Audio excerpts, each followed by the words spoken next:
If you have a OneControl touchpad with a USB drive, you will want to save your programming before you replace the lighting controller to simplify the procedure. We need to enter into programming mode on the OneControl touchpad, or OCTP. To do this, press the Home title 5 times and then select Yes on the prompt. This will take you into programming mode. Once the programming screen has loaded, insert a USB thumb drive into the USB slot on the OCTP. A prompt to save or load configuration will appear.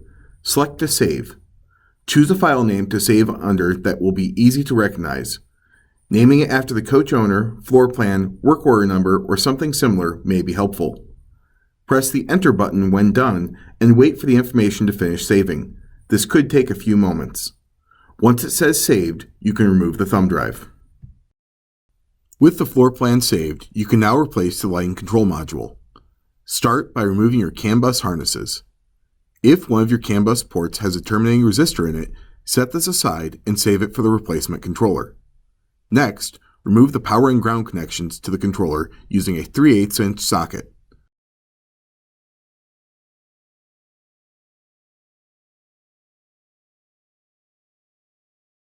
Then, using a screwdriver or drill, remove the screws securing the latching outputs. Be sure to label which one is which and to place them back in the same location on the new controller. Finally, remove the screws securing the controller in place and remove the controller. Next, place the new controller in the same spot as the previous one and secure it in place with screws. Be careful not to over-tighten the screws, as this could result in breaking the mounts. Once the controller is secure, reconnect the harnesses you removed in the same locations as the previous controller. This will ensure that the saved programming works properly. Be careful when tightening down on the power and ground nuts, as over-tightening them could damage the controller.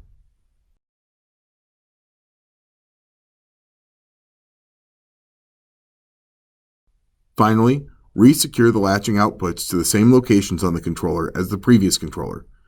It might be useful to label the locations on the controller to help with programming if you are doing so manually.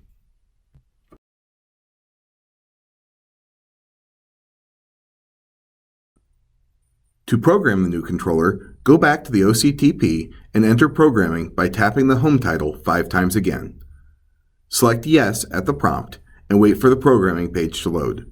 Once it is loaded, insert the thumb drive again and this time select Load when prompted.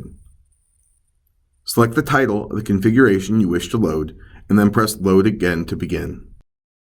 The system will then run through and load the floor plan. Once the screen says it loaded successfully, exit programming and remove the thumb drive.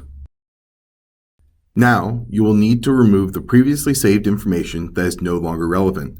To do this, press the Settings icon on the left side of the home screen. Then select Resync Devices. Select OK and then press No at the prompt. This will clear the old data from the touchpad display. If the OCTP does not have a USB port, or you do not have a USB drive, you can manually program the OCTP for your new controller.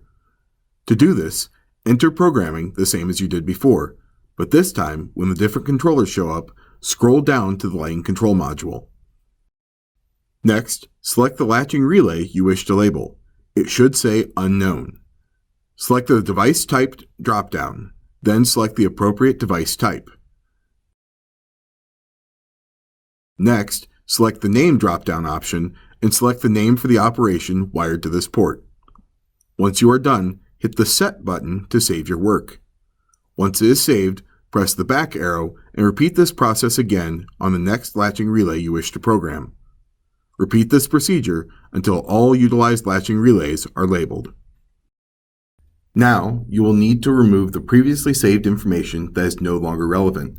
To do this, press the Settings icon on the left side of the home screen. Then select Resync Devices.